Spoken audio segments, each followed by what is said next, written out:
Model pembelajaran e-learning adalah suatu sistem atau konsep pendidikan yang memanfaatkan teknologi informasi dan proses belajar mengajar berikut beberapa pengertian e-learning.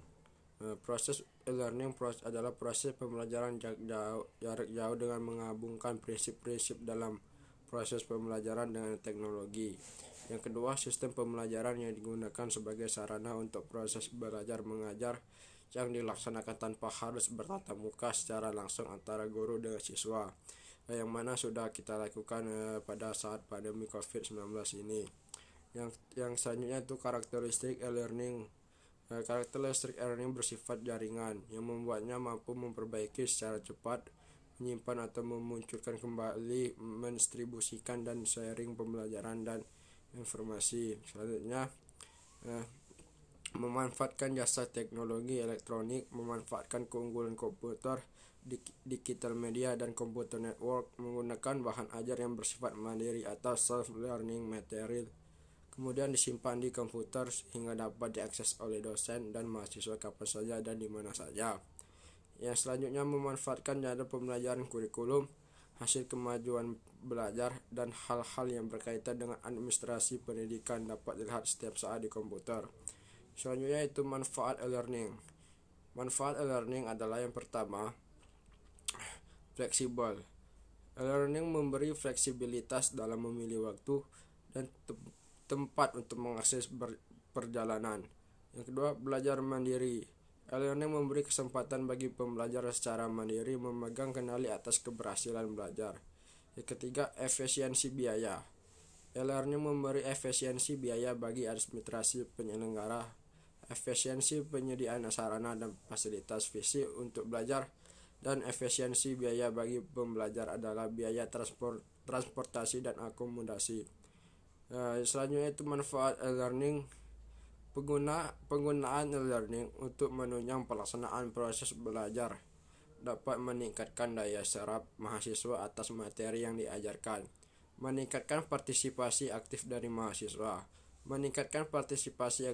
mahasiswa, meningkatkan kemampuan belajar mandiri mahasiswa, meningkatkan kualitas materi pendidik dan pelatih, meningkatkan kemampuan menampilkan informasi dengan perangkat teknologi informasi, di mana dengan perangkat biasa sulit dilakukan. Kelebihan metode pembelajaran e-learning ialah memberikan fleksibilitas, interaktivitas, kecepatan visualisasi melalui berbagai kelebihan dari masing-masing media. E-learning memiliki banyak kelebihan. Yang pertama yaitu lebih mudah diserap, artinya menggunakan fasilitas multimedia berupa gambar, teks, animasi, suara, video jauh lebih efektif dalam biaya. Artinya tidak perlu instruktur, tidak perlu minimum audiens, bisa di mana saja, bisa kapan saja, murah untuk diperbanyak.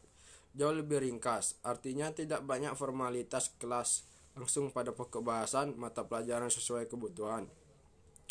Misalnya tersedia 24 jam dalam sehari atau 2 hari seminggu, artinya penguasaan materi tergantung pada semangat dan daya serap siswa. Bisa dimonitor, bisa juga diuji dengan etis. Adapun kekurangan metode pembelajaran e-learning. Yang pertama itu pembelajaran dengan model e-learning membutuhkan peralatan tambahan yang lebih seperti komputer, monitor, keyboard, dan yang lainnya.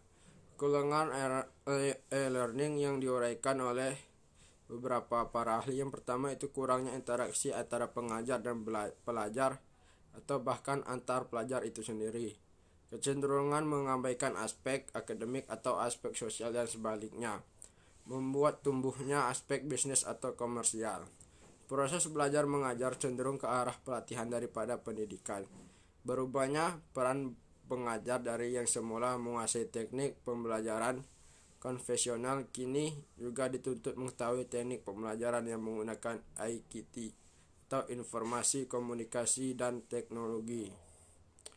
Tidak semua tempat tersedia fasilitas internet. Mungkin hal ini berkaitan dengan masalahnya tersedia listrik, telepon, ataupun komputer. Kurangnya sumber daya manusia yang menguasai internet. Kurangnya penguasaan bahasa komputer. Akses pada komputer yang memadai dapat menjadi masalah tersendiri bagi peserta didik. Peserta didik biasanya frustasi jika mereka tidak mengakses grafik, gambar, dan video karena peralatan yang tidak memadai. Tersedianya infrastruktur yang biasa dipenuhi. Informasi dapat bervariasi dan berkualitas dan akurasi sehingga penduaan dan fitur pertanyaan diperlukan. Peserta didik dapat merasa terisolasi. Sekian dari penjelasan saya.